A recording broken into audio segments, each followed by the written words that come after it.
Friends நம்ம வந்து இப்போ டைப்ஸ் ஆஃப் ஸ்பாயிலேஜ் பார்த்தாச்சு. அடுத்த செகண்ட் டாபிக் வந்து factors affecting the microbial spoilage of pharmaceutical products. Okay, செம்ம ஈஸி இந்த டாபிக், ஒன்றுமே கஷ்டம் கிடையாது. நீங்களே ஒரு டாபிக் கொஸ்டினை நல்லா புரிஞ்சுங்க. ஓகேவா, என்ன கேட்டிருக்காங்க? Factors affecting the microbial spoilage. இப்போ நம்ம வந்து இதுக்கு முன்னாடி டைப்ஸ் ஆஃப் மைக்ரோபியல்னா பார்த்தோம். மைக்ரோ ஆர்கனிசம்ஸ் வந்து இந்த ட்ரக்ல வந்து உருவாயிடும், அதனால கெட்டு போகுது, இதில் உருவாயிடும், அதனால கெட்டு போயிடுது, அப்படிதான் பார்த்தோம். அந்த உருவாகிறது எப்படி, எந்த எந்த பொருள்னால உருவாகுது, ஏன் அப்படின்றது தான் ஃபேக்டர்ஸ். ஃபேக்டர்ஸ்னால் அந்த பொருள் வந்து எதனால் அஃபெக்ட் ஆகுது மைக்ரோபியல் ஸ்பாயிலேஜ் அப்படின்னு பார்த்தோம்னா, சைஸ் ஆஃப் இனாகுலம், ஓகேவா, nutritional factors, moisture content, temperature, pH, redox potential, இதனால தான் வந்து மைக்ரோபியல் ஸ்பாயிலேஜ் வந்து நடக்குது. ஓகேவா, ஃபேக்டர்ஸ் இதெல்லாம் தான் ஒரு ஃபேக்டர்ஸ். ஓகேவா, அதெல்லாம் தான் நடக்குது. ஓகேவா, மெயினாக வந்து பார்த்துலாம் கடகடன்னு பார்த்தலாம். நானே எழுதிட்டேன் இப்போ எக்ஸாமுக்கு எழுதுந்து, அதனால தான் இதில் அந்த பிடிஎஃப்பில் சொல்லாமல் நானே சொல்கிறேன். அதில் கொஞ்சம் இதுவாக கொடுத்துருப்பாங்க, அதனால தான் நானே எழுதிட்டேன். இப்போ சைஸ் ஈஸியாக இருக்கும், நான் எழுதுந்து பாருங்கள்.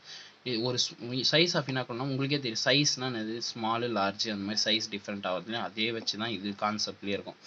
இப்போ வந்து small amount of microbial attack in the product. ஒரு ப்ராடக்டில் வந்து கொஞ்சமாக மைக்ரோபியல் அட்டாக் ஆகிருக்கு அப்படின்னா அந்த ப்ராடக்ட் வந்து டிட்டோரியேஷன் ஸ்லோலி. டிட்டோரியேஷன் நம்ம பார்த்தோம் ஃபர்ஸ்ட்லேயே, ஸ்பாயிலேஜ் ஞாபகம் இருக்கா? டிட்டோரியேஷன் ஆஃப் ஃபுட்டு, தன்மை மாறிடும் அப்படின்னு சொல்லிட்டு இருந்தேன் பார்த்தீங்களா?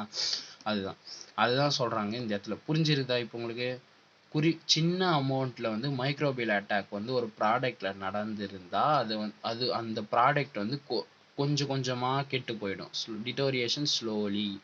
இதே ஒரு large amount of microbial attack in the product means that product deterioration fastly. உங்களுக்கு ஈஸியாக புரியுது இல்லையா? இது கொஞ்சமாக நடந்தால் கொஞ்சம் பொறுமையாக கெட்டு போகும், அதிகமாக நடந்தால் வேகமாக கெட்டு போயிடும். ஓகேவா, இதுதான் இந்த சைஸ் ஆஃப் இனாகுலம்ல. Okay, 2 point. சப்போஸ் ஒரே ஒரு பாக்டீரியா கிட்ட மட்டும், ஓகேவா, ஒரே ஒரு பாக்டீரியா கிட்ட மட்டும் இந்த இது ஒர்க் ஆகாது. அது வந்து சூடோமோனா பாக்டீரியான்றது நான் சொல்லி இல்லையா, ரொம்ப பொட்டன்ட்டான பாக்டீரியா. இது சூடோமோனாஸ்ன்ற பாக்டீரியா வந்து ஒரு சின்ன இடத்துல வந்து அட்டாக், ஒரு சின்ன சர்ஃபேஸ், லிட்டில் சர்ஃபேஸ் ஆஃப் ப்ராடக்ட்ல அட்டாக் ஆயிருந்தா கூட அதோட டிட்டோரியேஷன் வந்து பயங்கரமா இருக்கும், லார்ஜா இருக்கும் அதோட இம்பாக்ட். ஓகேவா, அதுதான் சொல்றாங்க இந்த பாக்டீரியாவோட டேஞ்சர் இதுதான். சின்னதாக அட்டாக் ஆயிருந்தா கூட அந்த ப்ராடக்டே ஃபுல்லாக கெட்டு போயிடும், அவ்வளோ இது இருக்கு இதுக்கு. அதுதான் சைஸ் ஆஃப் இனாகுலம்ல கொஞ்சம் டிஃப்ரெண்ட்டாக இருக்கும். சூடோமோனா பாக்டீரியா தவிர மிச்சம் எல்லாமே கொஞ்சமாக அட்டாக் ஆனால் அதுதான். ஓகேவா, அடுத்தது ஈஸியாக புரிஞ்சிருக்குமே. ஃபர்ஸ்ட் ஒன்று நியூட்ரிஷனல் ஃபேக்டர்ஸ், அது செகண்டா.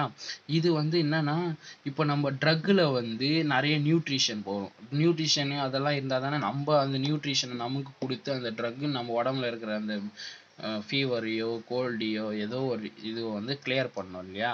அதுதான் pharmaceutical industry drugs made by many source of ட்ரக்ஸை வந்து அவங்க மேட் பண்ணுறாங்க.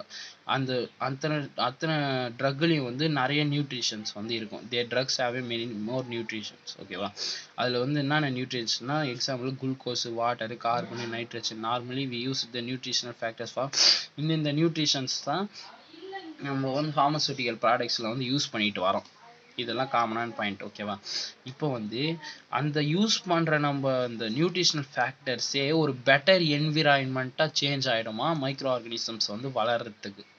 புரியுதா? அதுக்கு ஒரு எக்ஸாம்பிள் எப்படின்னா, லிப்பிட் ப்ராடக்ட் வந்து நான் அப்பயே ஃபர்ஸ்ட்லேயே ஒன்று சொல்லியிருந்தேன் பார்த்தீங்களா? Lipid hydrolysis of lipid due to the lipase வந்து என்சைமேட்டிக் மைக்ரோபியல் ஸ்பாயிலேஜ் வந்து ஆல்ரெடி சொல்லியிருந்தேன். அதே கான்செப்ட் தான், அது நியூட்ரிஷனால் தான் நடக்கும். ஓகேவா, இதெல்லாம் ஒரு நியூட்ரிஷன்ஸ் தான், என்சைமேட்டிக்ஸ்லாம். லிப்பிட் ப்ராடக்ட் வந்து ஈஸியாக வந்து சேஞ்ச் ஆகிடும் மைக்ரோபியல் ஸ்பாயிலேஜ்னால, அதுதான் நியூட்ரிஷனால மாறுறது சொல்கிறாங்க. ஓகேவா, புரியுதா? அவ்வளோதான். இப்போ வந்து வாட்டர், மாய்ஸ்டர் கண்டென்ட். வாட்டர்னால என்னடா இதுவாக போகுதுன்னா, வாட்டரால் தான் எல்லாமே ஆகும். உங்களுக்கு தெரியாது, microbial organisms readily NEET water. இப்போ ஒரு நமக்கு எப்படி நம்ம குடிக்கிறதுக்கு, நம்ம வளரத்துக்கு தண்ணி தேவையோ, அதே மாதிரி மைக்ரோ ஆர்கனிசம்ஸும் வளரத்துக்கு வந்து தண்ணி தேவை. ஓகேவா, அதனால தான் மைக்ரோ ஆர்கனிசம் நிறைய வந்து தண்ணியில் தான் வளரும். It's NEET water to growth. அதனால வாட்டர் கண்டென்ட் வந்து எந்தெந்த ட்ரக்கில், டேப்லெட்லலாம் அதிகமாக இருக்கோ அந்த ட்ரக்கு வந்து ஈஸியாக வந்து ஸ்பாயிலேஜ் ஆகிறதுக்கான நிறைய சான்ஸ் இருக்குது. அதுதான் இந்த பாயிண்டில் சொல்கிறாங்க. அப்புறம் தட் ரீசன் ஒன்லி டேப்லெட் எல்லாம் வந்து நம்ம என்ன பண்ணணும், ட்ரை பிளேஸில் வந்து ஸ்டோர் பண்ணி வைக்கிறதுக்கான ரீசன் வந்து இதுதான். ஓகேவா? அந்த அட்டை உள்ள சேஃபா பேக் பண்ணி தண்ணி போகாத மாதிரி பேக் பண்ணி தராங்க இல்லையா? அது வைக்கிறது கூட ட்ரையான இடத்துல தான் வைப்போம். நீங்க யோசிச்சிருக்கீங்க, இன்ஜெக்ஷன்லாம் பார்த்தீங்கன்னா நம்ம வந்து ஃப்ரீசர்ல வைப்போம். ஆனால் டேப்லெட்லாம் அப்படியே நார்மலா ஷாப்லேயே வச்சிருப்போம் அந்த கபோர்ட்லேயே. அதுதான் ரீசன். ஓகேவா? அதுதான் வாட்டர். புரிஞ்சுதா இது? ஒரு டைம் ரிவர்ஸ் கேட்டு பார்த்தீங்கன்னா உங்களுக்கே புரிஞ்சிடும் கம்ப்ளீட்டா. டெம்பரேச்சர் அடுத்தது நான் ஆல்ரெடி சொல்லியிருக்கேன். டெம்பரேச்சர்னால தான் எல்லாமே நடக்கும்னு ஒரு எக்ஸாம்பிள் கூட போன வீடியோவில் சொல்லியிருந்தேன். அது பார்க்காதவங்க போய் பாருங்க. அது some drugs in normal room temperature easy. இப்போ நார்மல் ரூம் டெம்பரேச்சரில் வந்து மைக்ரோ ஆர்கானிசம் வந்து ஈஸியாக வந்து கண்டாமினேட் ஆகிடும். ஓகேவா? பாக்டீரியா. பிகாஸ் வந்து ஆப்டிமம் டெம்பரேச்சர் வந்து பாக்டீரியா வளர்கிறதுக்கான ஒரு நல்ல டெம்பரேச்சர் நமக்கு இருக்கிற டெம்பரேச்சர் தான். அதனால தான் என்ன பண்ணுறாங்கன்னா ஹாஸ்பிட்டலில் வந்து இந்த ட்ரக்கு நான் சொன்ன பார்த்தியா இன்ஜெக்ஷன் அதெல்லாம் வந்து கூலிங்கான பிளேஸில் வந்து ஸ்டோர் பண்ணி வைப்பாங்க. ஃப்ரீசர்லாம் ஒரு குறிப்பிட்ட ட்ரக் மட்டும். ஏன்னா ட்ரக்கெல்லாம் வந்து நார்மல் டெம்பரேச்சர் தான் கண்டிப்பாக வந்து மைக்ரோ ஆர்கானிசம் வந்து அட்டாக் ஆகிடும். ஏன்னா நம்ம வந்து உடம்புக்குள்ளே அனுப்புகிறோம். இன்ட்ராமஸ்குலர் வெயின்ஸ் வழியாக நம்ம வந்து உடம்புக்குள்ளே அனுப்புறதுனால தான் அது வந்து ரொம்ப சேஃபாக வச்சுருப்பாங்க இன்ஜெக்ஷனில் ஏற்றுற அந்த சிரப் இல்லையா? ஓகேவா? அதுதான் வந்து இந்த டாப்பிக்கில் வந்து நம்ம டெம்பரேச்சரில் வந்து வரும். பார்க்கறதுக்கு தான் ரொம்ப நிறையா இருக்க மாதிரி இருக்கும். நீங்கள் அப்படியே கதை மாதிரி நான் சொல்கிறது மாதிரி ஞாபகம் வச்சிங்கன்னா கூட எக்ஸாமில் செம்மையாக எழுதலாம். இதெல்லாம் பிஹெச்னா உங்களுக்கே தெரியும். பிஹெச் எதுக்காக யூஸ் பண்ணாங்க ஒரு ட்ரக்கில்? அதில் வந்து பிஹெச் ரேஞ்ச் அதிகமாக ஒரு குறிப்பிட்ட ரேஞ்ச் வச்சா நம்ம உடம்புக்கும் நல்லது, மைக்ரோ ஆர்கானிசம் வளராது அப்படின்னு சொல்லிட்டு பிஹெச் வந்து வைப்பாங்க. அது நான் உங்களுக்கு சோர்ஸ் ஆஃப் அந்த டைப்ஸில் வந்து உங்களுக்கு நல்லா புரியும். வந்து பிஹெச் ரேஞ்சு வந்து இதுலேயும் புரிய கிடையாது. நார்மல் பிஹெச் ரேஞ்சு ஒரு நார்மலான பிஹெச் ரேஞ்சு 2.5 to 5.5 சம்திங் வரும். அது அடுத்த வீடியோவில் சொல்கிறது.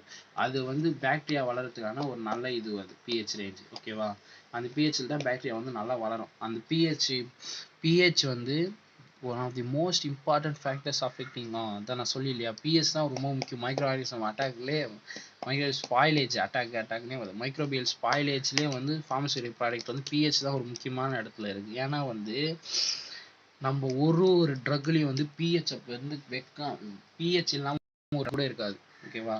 அந்த பிஹெச்சில் வந்து ஆசிடிக் கண்டிஷன் சப்போஸ் அதிகமாக இருந்துட்டா ஃபேவராக இருந்துட்டா அது வந்து ஃபங்கஸும் இந்த எய்ஸ்ட்டும் வந்து ப்ரொலிஃபிரேஷன் ஆகிடும். ஓகேவா? ப்ரொலிஃபிரேஷனா ஒன்றும் இல்லை, ரீப்ரொடக்ஷனாக தான் அப்படி சொல்லிட்டு இருக்காங்க. ஓகேவா? ப்ரொலிஃபிரேஷன் இந்த ஃபங்கையும் ஈஸ்ட் வந்து ப்ரொலிஃபரேஷன் ஆகிறதுக்கு ஆசிட் கண்டிஷன் வந்து ஃபேவராக இருக்கும் பிஹெச் ரேஞ்சில். அது மாதிரி இருக்கக்கூடாது. அது மாதிரி சப்போஸ் இருந்தால் இந்த மாதிரி ஆகிடும். ஓகேவா? அதுதான் பிஹெச்சில் ஒரே ஒரு ட்ராபேக்கு. ஆசிட் கண்டிஷன் ஃபேவராக இருக்கும். இப்போ ரீப்ரொடக்ஷன் வந்து ரெடாக்ஸ் பொட்டென்ஷியல் வந்து ஈஸி தான். உங்களுக்கே தெரியும் ரெடாக்ஸ் பொட்டென்ஷியல்னா ஆக்சிடேஷன் ரிடக்ஷனு இதெல்லாம் தான் ரெடாக்ஸ் பொட்டென்ஷியல் சொல்லுவாங்க இல்லையா? இப்போ வந்து மைக்ரோ ஆர்கானிசம்ஸ் வந்து நல்லா எபிலிட்டியாக க்ரோ ஆகிறதுக்கு வந்து ஒரு என்விரான்மெண்ட் வந்து ஆக்சிடேஷனில் தான் கன்ஃபார்ம் இருக்கும். ஏன்னா வந்து நல்ல ஞாபகம் வச்சுங்க. நான் ஒரு எக்ஸாம்பிள் சொல்கிறேன். இப்போது இதை வச்சு நீங்கள் எக்ஸாம்பிள் எழுதலாம். ஒரு பேக்கேஜ் நம்ம பண்ணுறோம், ஒரு ட்ரக்கை பேக் பண்ணுறோம் அப்படின்னா வச்சுக்கலாம். அது பேக் பண்ணுறப்ப அது உள்ள கொஞ்சம் காற்று போயிடும், ஆக்சிஜன் போயிடும் இல்லையா? நம்ம வெளியே இந்த பேக் பண்ணுறப்போ அந்த பேக் பண்ணுற ஆக்சிஜன் வந்து அந்த பாக்டீரியாவே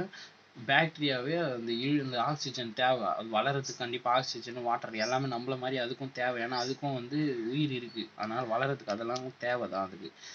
ஓகேவா? அதெல்லாம் தேவைன்ற வச்சு நம்ம பேக்கேஜில் அந்த ஏர் வந்து விட்டுட்டோம்னா அது அந்த இடத்துலயே மைக்ரோ ஆர்கானிசம் வளர்ந்து நம்ம பேக் பண்ணியிருக்க ட்ரக்கையே வந்து அது ஸ்பாயிலேஜ் பண்ணிடும். ஓகேவா? அதனால தான் என்ன பண்ணுறாங்கன்னா, நீங்களாம் இதெல்லாம் பார்த்து டிஸ்கவரி சேனல்லாம் அந்த இதெல்லாம் பார்த்துருக்கீங்க. இந்த ப்ராடக்ட்லாம் பேக் பண்ணுறதுக்கு முன்னாடி வேக்யூம் கிளீனர் வச்சு அந்த கவர் உள்ள வேக்யூம் கிளீனர் விட்டு அது உள்ள இருக்கிற காற்றெல்லாம் வெளியே அனுப்பிட்டு அப்படியே டைட்டாக போட்டு அது டேப் சுற்றிடுவாங்க. அதெல்லாம் டிஸ்கவரி சேனலில் பார்த்துருந்தீங்கன்னா உங்களுக்கு தெரிஞ்சிருக்கும். அந்த மாதிரி பேக் பண்ணுறத வந்து தான் இந்த மாதிரி சொல்கிறாங்க. அதுதான் ஆக்சிஜனால தான் அது கெட்டு போயிடும். ஆக்சிஜனால் கெட்டு போகிற ஒரு பொருள் மருந்தை தான் நம்ம ரிடாக்ஸ் பொட்டென்ஷியல் கெட்டு போகுது அப்படின்னு சொல்கிறோம். ஓகேவா? இவ்வளோ தான் ஃபேக்டர்ஸ் ஆஃப் ஹீட்டிங். ஒரு டைம் திரும்ப வீடியோ உங்களுக்கு வேகமாக சொல்லிட்டுனா கரெக்டாக தான் சொல்லியிருக்குன்னு நினைக்கிறேன். அடுத்தது வந்து நம்ம source and types of microbial கண்டாமினேட்டில் பார்க்கலாம்.